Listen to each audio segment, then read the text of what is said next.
లైఫ్‌లో నువ్వు బాగా చులకనైపోతున్నావు. ఆ విషయాల గురించి ఎప్పుడైనా నువ్వు కూర్చొని ఎప్పుడన్నా డిస్కస్ జేసుకున్నావా నీకు నువ్వు? సో, ఒకవేళ అట్లా నువ్వు డిస్కస్ జేయకపోతే, ఇప్పుడు అదే టాపిక్ గురించి నేను మాట్లాడుతున్నా. చాలా పరిస్థితిలో నీకు అనిపిస్తది. నేనెందుకు లోకు అవుతున్నా? నేనెందుకు చులకనవుతున్నా? ఎందుకు డిస్‌రెస్పెక్ట్‌గా అవుతుంది అనే విషయాల గురించి చాలామంది అంటే ఆలోచిస్తూ ఉంటారు. సో, అది ఎందుకొస్తుంది? అసలు ఆ సిట్యుయేషన్స్ నుంచి మనం ఏం నేర్చుకోవాలి? అసలు మనం ఎలా ఆలోచిస్తే అలాంటి సిట్యుయేషన్స్ నుంచి బయటపడొచ్చు అనే విషయాల గురించి ఈరోజు పూర్తిగా మనం మాట్లాడుకుందాం.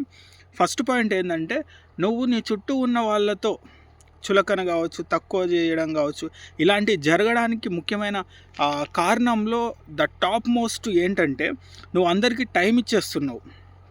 నువ్వెట్లా అంటే, నువ్వు సమయం మొత్తము అందరికీ చాలా ఫ్రీగా ఇచ్చేస్తున్నావు.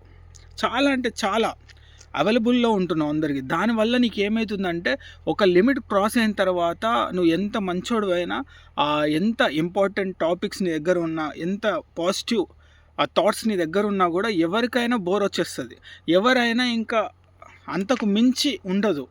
సో, ఫస్ట్ పాయింట్ ఏందంటే, నువ్వు చాలా అంటే అందరితోటి ఎక్కువ సమయం కేటాయించుకోకు. ఎంత స్పేస్‌లో ఉండాలో అంతనే ఉండు. ఎవరికి ఎంత సమయం ఇవ్వాలో అంతే సమయం ఇయ్యు. నువ్వు అందరికి అవైలబుల్‌లో ఉండడం వల్ల ఏమైతది తెలుసా? నువ్వు ఫ్రీగానే ఉన్నాడు గదా! అనే ఒక థాట్‌లోకి వెళ్ళిపోతారు వాళ్ళు. సో, నీతో అంటే నువ్వు ఎక్కువ సమయంగా ఇచ్చినప్పుడు వాళ్ళకేమనిపిస్తదంటే, ఈయనకి ఏ వర్క్ లేనట్టుంది, ఏ ఆలోచన లేనట్టుంది. దానివల్ల ఏమైతదంటే డిస్‌రెస్పెక్ట్ పెరుగుతది నీ పట్ల. మళ్ళీ నీ పట్ల చులకన అయితది. ఏదన్నా ఒక వర్క్ చేయాలంటే టక్కుమని నువ్వే గుర్తొస్తావు అందరికి. ఎందుకంటే నువ్వు అంత టైం వాళ్ళకి ఇచ్చేస్తున్నావు, అంత లోకు అయిపోతున్నావు. ఇంకో విషయం ఏందంటే, నువ్వు అందరితోటి ఏదైనా మాట్లాడేటప్పుడు ఎంత మాట్లాడాలో అంతే మాట్లాడు. స్పేస్ దొరికింది కదా అని ఆ స్పేస్ ఫుల్‌ఫిల్ అయ్యేటట్టుగా అందరిలాగా మాట్లాడి అంత గందరగోళం చేసుకోకు. ఎంత తక్కువ మాట్లాడతావో అంత చాలా బెటర్ నీకు. అది ఎంతమంది ఉండని, ఎంతమందిలో ఉన్నా, ఎంతమందితో నువ్వు తిరిగినా, ఎంతమందితో నువ్వు సమయాన్ని కేటాయించినా కూడా వీలైనంత తక్కువ మాట్లాడు. ఒక గంట సేపు ఎవరికైనా కేటాయిస్తే ఒక 15 నిమిషాలు మాట్లాడు. ఒక 20 నిమిషాలు మాట్లాడు. అంతే, అంత స్పేసే ఉంచు. ఇక కలిసినాం కదా ఏదో మాట్లాడాలి కదా అని ఎందుకు అంటున్నా అంటే, నేను ఇప్పుడు నువ్వు అందరితోటి ఏది పడితే అది మాట్లాడుతూ ఉంటే ఆ విషయాల గురించి తప్ప అవసరం లేని విషయాలు దాంట్లో యాడ్ అవుతాయి. అప్పుడు ఏమవుతుంది అంటే, అసలు నువ్వు ఏం మాట్లాడుతున్నావో అర్థం కాదు. ఎదుటి వాళ్ళు ఏ టాపిక్ తీస్తుండ్రో క్లారిటీ ఉండదు. ఇది అంతా ఏమవుతుంది అంటే, తెలియని వాతావరణం క్రియేట్ అవుతుంది మీ మధ్య. సో, అది నేను అనేది. ఎక్కువ స్పేస్ ఎవరికి ఇవ్వకు, ఎక్కువ అవైలబిలిటీలో ఎవరితో ఉండకు, అందరితో ఉన్నప్పుడు ఎక్కువ మాట్లాడకు. ఇది నువ్వు బ్యాలెన్స్డ్‌గా మెయింటైన్ చేసుకో. ఎందుకంటున్నా అంటే, నువ్వు అనొచ్చు ఇప్పుడు, నేను బాగా ఇష్టపడే వాళ్ళ దగ్గర నేను టైం ఇవ్వకుంటే ఎట్లా, అది ఇది. నేను అనేది ఏంటంటే, మనల్ని నమ్ముకున్న వాళ్ళు, మనం ఎక్కువ అటాచ్మెంట్ ఉన్న వాళ్ళతో, అలాంటి వాళ్ళతో ప్రాబ్లం రాదు మనకి. కానీ ఎక్కువైతే మన గురించి తెలియని ఇక మిగతా మనుషులు ఎవరైతే ఉంటారో వాళ్ళ మధ్యలో మనం ఎక్కువ కేటాయిస్తాం కదా, అక్కడనే ప్రాబ్లం వస్తుంది. కొన్ని సందర్భాల్లో బాగా తెలిసిన వాళ్ళ దగ్గర కూడా మిస్అండర్స్టాండింగ్ రావచ్చు, డిస్‌రెస్పెక్ట్ రావచ్చు, అన్ని రకరకాల. సో, నేను అనేది అంతే, ఎవరు ఈరోజు ఉన్నట్టుగా రేపు ఉండరు. సిచ్యువేషన్ మారే కొద్దీ మనుషుల ఆలోచనలు మారిపోతాయి. సో, వేగంగా మనిషి యొక్క మనసు కూడా మారిపోతుంది ఈ రోజుల్లో. సో, నేను అనేది ఏంటంటే, అందరికీ అవైలబిలిటీలో ఉండకు. నువ్వు ఖాళీగా ఉన్నా, నీకేం పని లేకున్నా, నువ్వు ఫ్రీగా అలా కూర్చున్నా కూడా ఊరికేనా అలా సరదాగా ఏకాంతంలో ఉండు. అంతేగాని నీకు ఖాళీ టైం ఉంది కదా అని అందరితో నువ్వు టైం స్పెండ్ చేస్తే రేపు నీకే ప్రాబ్లం అవుతుంది. అది అర్థమవుతుందా? నీ వాల్యూ నువ్వు పోగొట్టుకోకు, నీ రెస్పెక్ట్ నువ్వు కోల్పోకు. అర్థమవుతుందా? నువ్వు ఇవన్నీ ఆలోచించుకోదే. ప్రాక్టికల్ వరల్డ్‌లో ఉంటున్నావు నువ్వు ఇప్పుడు. సో, అందరికీ నువ్వు అంటే, నేనేమంటున్నా అంటే, నువ్వు ఇష్టపూర్వకంగా అందరికీ సమయం ఇస్తున్నావు. నువ్వు బాగా ఇష్టంగానే వాళ్ళతో స్పెండ్ చేస్తున్నావు. కానీ నీ ఇష్టం తోటే అనే విషయాలు వాళ్ళంతా పట్టించుకోరు ఎక్కువ స్పేస్ వరకు నువ్వు ఉంటే. ఇప్పుడు నువ్వు బాగా ఇష్టం అంటున్నావు, నువ్వు ఇష్టంతోటి వాళ్ళతోటి నేను టైం ఇస్తున్నా, అవైలబిలిటీలో ఉంటున్నా, వాళ్ళు చెప్పిన మాటలు వింటున్నా అని నువ్వు అనుకుంటున్నావు. కానీ వాళ్ళు అలా ఆలోచించనప్పుడు నువ్వు లోకువనే అవుతావు. నువ్వు చాలా చిన్నగానే కనిపిస్తావు. సో, నేను అదే అనేది అదే. నువ్వు ఏం చూపించాలి అని చూపిస్తున్నావో అది చూపించిన తర్వాత ఎక్స్ట్రా స్పేస్ ఎవరికి ఇవ్వకు, ఎక్స్ట్రా స్పేస్ నువ్వు తీసుకోకు. అది ఏం చెప్పాలనుకుంటున్నావో చెప్పడానికి ప్రయత్నించు. మిగతా అవసరం లేని విషయాల గురించి స్పేస్ తీసుకొని మాట్లాడకు. ఇవన్నీ ఎందుకంటున్నా అంటే మనల్ని మనము ఒక పాజిటివ్ వైబ్రేషన్స్లో క్రియేట్ చేసుకోవడం అంటారు.